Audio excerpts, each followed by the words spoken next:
श्री शास्त्री स्वामी धर्म Prasad ji BA B.Ed college में आप सभी विद्यार्थी मित्रों का हार्दिक स्वागत है। छात्र और छात्राएं, कल हमने श्री यशपाल का जो व्यक्तित्व और कृतित्व के बारे में अभ्यास किया था, भाग 1 के बारे में। आज हम यशपाल के व्यक्तित्व और कृतित्व भाग 2 के बारे में अभ्यास करेंगे, 2 के बारे में। ध्यान से सुने। यशपाल ने अपनी पत्नी प्रकाशवती की सहायता से विप्लव नामक मासिक पत्र का प्रकाशन आरंभ कर दिया। इस मासिक पत्र में कहानियाँ प्रकाशित होती थी। सन 1941 में सरकार द्वारा इस पत्र का प्रकाशन बंद कर दिया गया। 2 वर्ष बाद प्रेस पुनः चालू हो गया। इनका देशद्रोही उपन्यास प्रकाशित हुआ।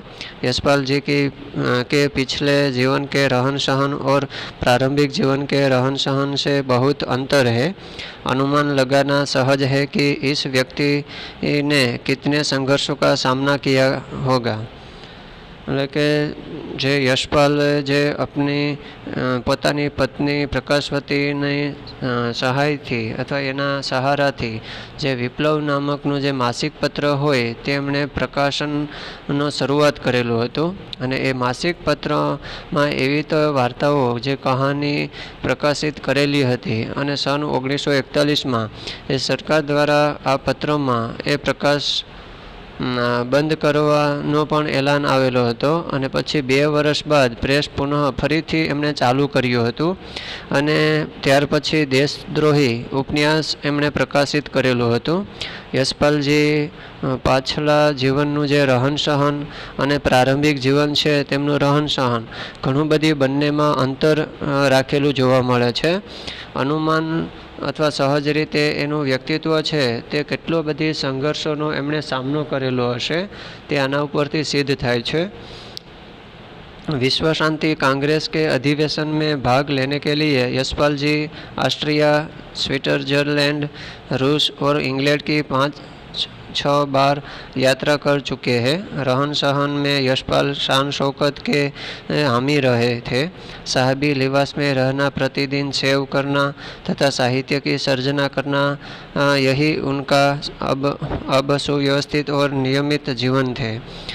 એટલે કે વિશ્વ શાંતિ દરમિયાન જે કોંગ્રેસના અધિવેશન તરીકે એમણે ભાગ લીધો હતો ત્યારે યશપાલજીએ ઓસ્ટ્રેલિયા હોય, સ્વિટ્ઝરલેન્ડ હોય કે રૂસ હોય અથવા ઇંગ્લેન્ડ હોય આવી રીતે 5-6 દેશોની એમણે યાત્રા પણ કરેલી હતી।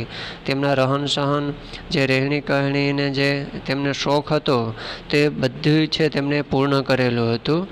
અને ત્યારબાદ દરરોજ માટે એ એક સાહિત્યના સર્જનની એક રચના કરતા હતા અને સુવ્યવસ્થિત રીતે નિયમિત એમનું જીવન છે તે જીવતા હતા। आगे देखें। यशपाल कलम के धनी साहित्यकार थे। उन्होंने लेखन को व्यवसाय के रूप में अपना रखा है। उनके 15 कहानी संग्रह, 9 निबंध संग्रह, 1 नाटक, 1 आत्मकथात्मक संस्मरणम, 3 अनुदित तथा 9 मौलिक उपन्यास प्रकाशित है। એટલે કે યશપાલ એ કલમ સાથે તે એક સાહિત્યકાર તરીકે એ ધનવાન ગણવામાં આવે છે। તેમણે લેખન વ્યવસ્થામાં તો એવી રીતે એમણે પગ મૂક્યો હતો કે 15 જેટલી તો એમની કહાની વાર્તાઓ લખેલી હતી અને 9 જેટલી નિબંધો લખેલા હતા અને 1 મોટું નાટક પણ લખેલું હતું અને 1 આત્મકથાત્મક સંસ્મરણ પણ લખેલું હતું। એવી રીતે 3 અનુદિત તથા 9 મૌલિક ઉપન્યાસ પણ એમણે પ્રકાશિત કરેલા હતા। એમની જે કહાની સંગ્રહ છે 15 તે જોઈએ આપણે। कहानी संग्रह पहला पिंजरे की उड़ान, दूसरा वो दुनिया, तीसरा ज्ञानदान, चौथा अभिशप, 5वां तर्क का तूफान, 6वां भस्मावृत सिंगारी, 7वां फूलों का कुर्ता, 8वां धर्मयुद्ध, 9वां उत्तराधिकारी, 10वां चित्र का शीर्षक, 11वां तुमने क्यों कहा था मैं सुंदर हूँ, 12वां उत्तमी की माँ, 13वां ओ भैरवी, 14वां सच बोलने की भूल और 15 खच्चर और आदमी। આવી રીતે 15 જેટલી તેની કહાની સંગ્રહ લખેલી હતી। नाटक नशे नशे की बात, 1 नाटक लिखा था।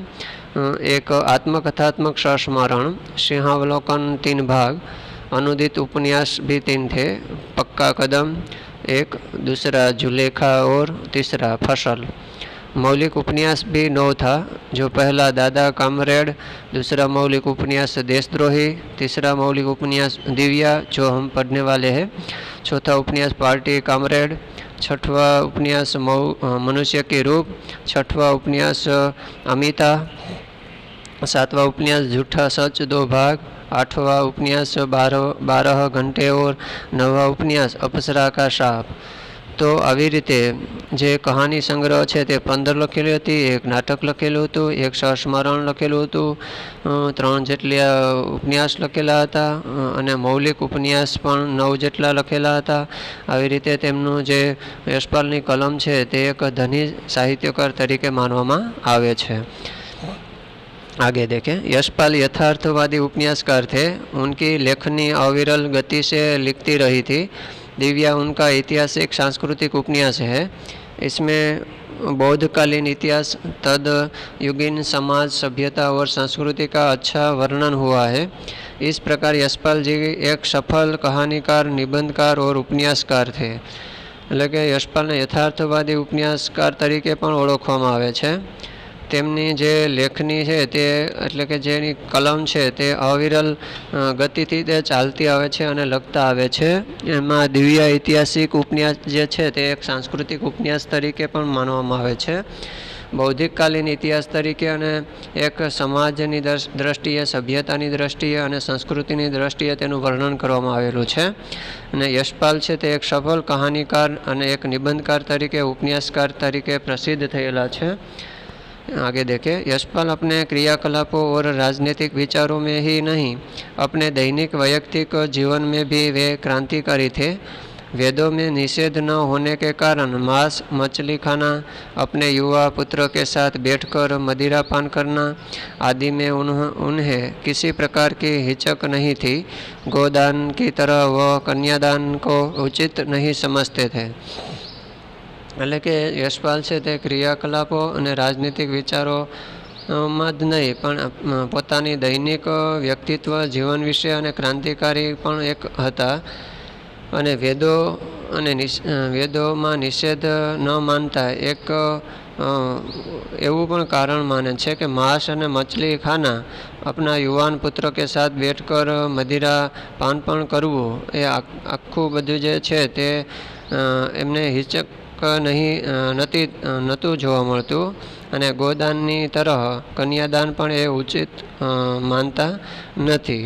आगे देखें, यशपाल ने यह सिद्ध कर दिखाया है कि लेखक की कोई समझौता किए बिना अपनी कलम की ताकत से एक बेहतरीन जिंदगी गुजार सकता है। अपने वैयक्तिक जीवन में यशपाल ने अनेक सफलताएं प्राप्त की। भारत में उन्होंने अनेक पुरस्कार प्राप्त किए।